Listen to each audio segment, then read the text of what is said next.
Hi, this is Dr. Smart, and today's lesson I'd like to take you through a research article and really pick it apart, show you the most critical pieces, and hopefully result in you feeling more comfortable reading one of these articles independently, which is one of the goals for this course.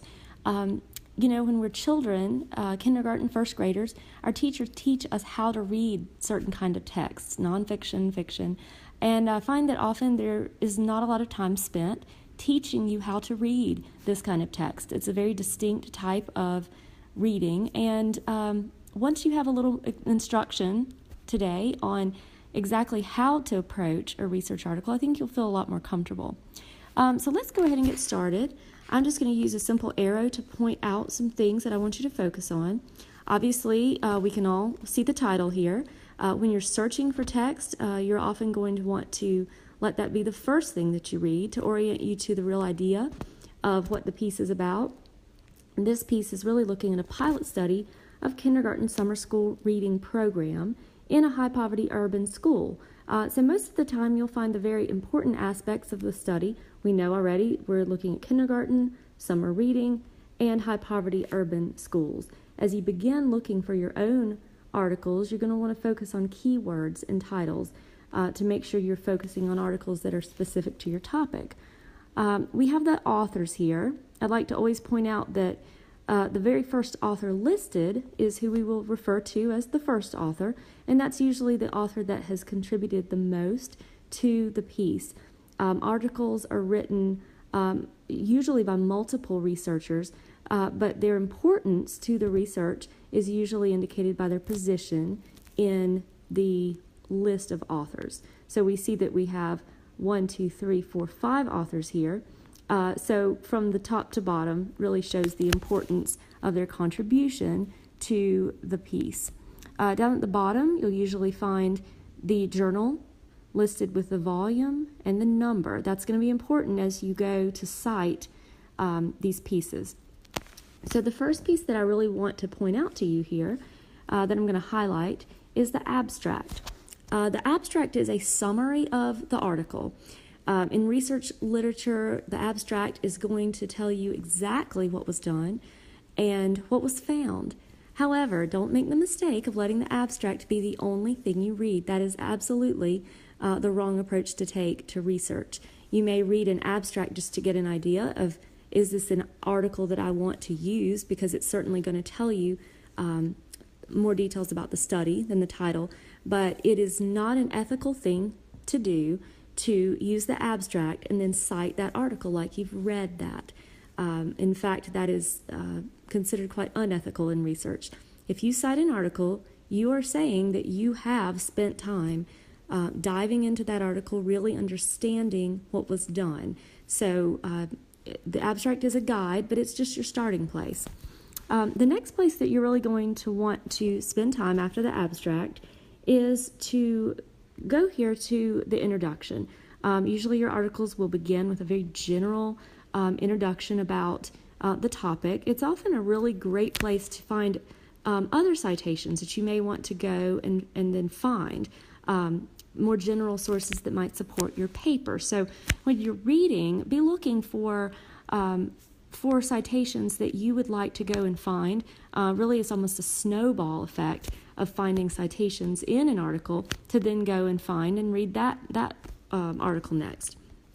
So if we go on, you see that the introduction goes into some headers. We'll talk about APA headers later, but there's a certain way you have to organize your paper. In your own lit review, you're going to be using some of these to organize your paper. So you're definitely going to want to read on the background information about the topic, also looking for citations that could be helpful for you in your study that you may want to take and find those. We'll be studying how to locate those another time. You come on down and you see another heading about summer learning. The elements that authors consider really foundational to their study, they're going to highlight those for you. Effects of summer school programs, also an area that you want to read. Now, when I say read through, obviously, you may be highlighting key ideas, and so you may read this more like highlighting words that are standing out to you, highlighting sentences. Don't worry if you are skimming a little. You don't have to obviously read the citations when you're coming through. Just you're trying to get the main ideas here. Now, when we go on to page 5 of this article, you see that we're coming to a really critical piece, and I'm going to highlight it for you because it's just so important. You really want to locate the purpose of the study. This is a very critical piece. I'm going to highlight it really big. The purpose of the study is, I would say, the most important element to locate first. What was the actual purpose? In most articles, they're going to put this at the very end of their literature review, where they're looking at previous research. Sometimes there'll be a header like there is here. Sometimes you'll just find it in a separate paragraph.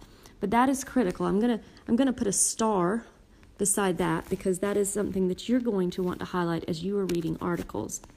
The method is important to at least skim over to see what they did to discover their data in their research.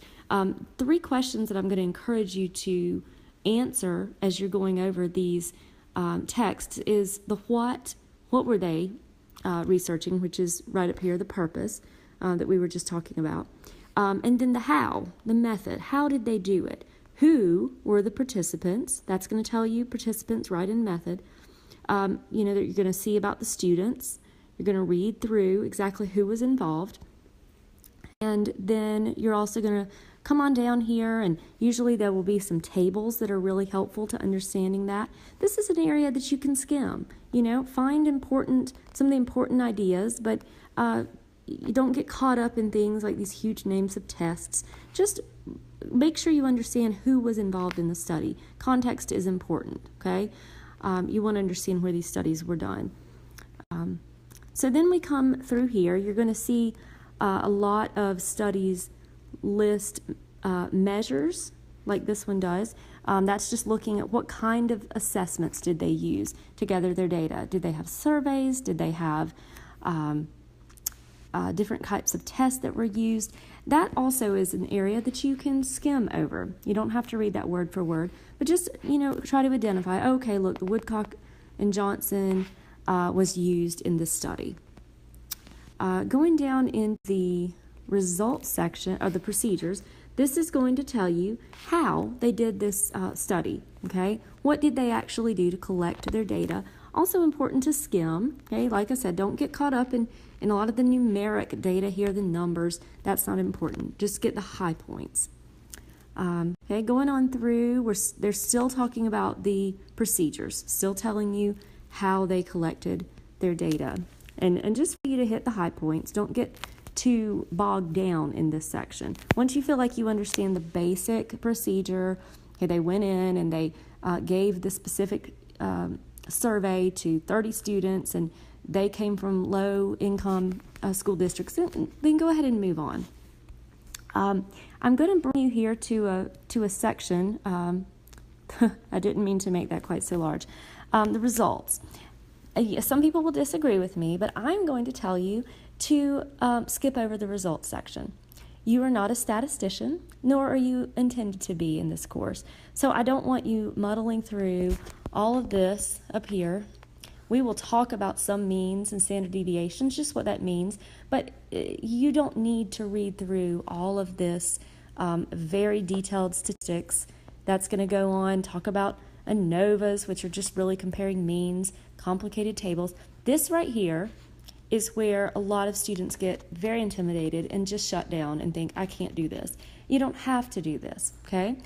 You don't have to be able to read these very complicated statistics to understand the study, okay? So we're going to skip on through this. Here's your results. We're going on, okay? We're not getting bogged down in this. However, when you see discussion, you need to pick back up. This is where your authors are going to tell you in very plain English what they did in the study and what results they found, okay? You are definitely going to want to pick back up with your discussion, follow that through, okay? Read about the things that they're making their major points, okay? These are usually first sentences of paragraphs. are going to make some major points. They're going to relate it to earlier research, okay? One of the areas you really want to look for, they'll talk about limitations. What that really means is just basically what could have gone wrong, what could have influenced their results, okay? But this is the critical point. Implications for research and practice. I'm going to star that. This is where the rubber really meets the road. So it answers what I would say is the so what question. Okay, so what? Who cares? What happened that we'd be interested in this research? Okay. At the very end, you're going to find your references, which is also known sometimes as your bibliography, your citations. This is where if you found an article in the literature review and you saw a citation, say, hey, that sounds interesting. Well, you can go here and find it. Say you saw an article. These are all very old articles. I'm going to be telling you when we get to the point where you're finding your own articles. I like for you to strive for publications from the last 10 years, ideally the last 5 years. Research changes so quickly. If you go and find, citations from the 80s, probably that's going to be outdated information. But say that you just found this absolutely amazing article that you wanted to find. Our next session is going to really take you through how to search for those articles, also how to do keyword searches to find articles that are related to your topic, and we will be delving into that for the next lesson. I hope this was helpful going through, here's just more page of references. Hope this was helpful going through the research article bit by bit. So just in summary, you want to focus on that abstract, the lit review, I'm going to abbreviate it, the lit review, the purpose. I wish I had a pen. I'm going to have to get me a little pen so I can write without my finger. You're going to want to focus on the discussion. Okay, that last part where we talk about implications. And you are going to want to, this is a little out of order, but you are going to want to understand the method is that how, okay? This is really the what, okay? This is the how and the who, and then this is really your so what question. So if you can make it through those, try to skip over the really deep statistical analyses. You're going to be a lot happier, and you're also going to understand what you're reading a lot better and hopefully not be intimidated by that. Your assignment for this lesson, I am going to post an article, and what I would like for you to do is to go through and try to answer 3 questions about it, reading the sections that I've just pointed out to you. I want you to answer, what was the purpose of the study? How did the researchers collect their data? What did they do? And that can be in very simple terms. And lastly, what were some main findings? What did they find? Okay, and we will post those in our documents, and I look forward to reading those. Hope you all have a great day. Please email me or get in touch with me if you have any questions.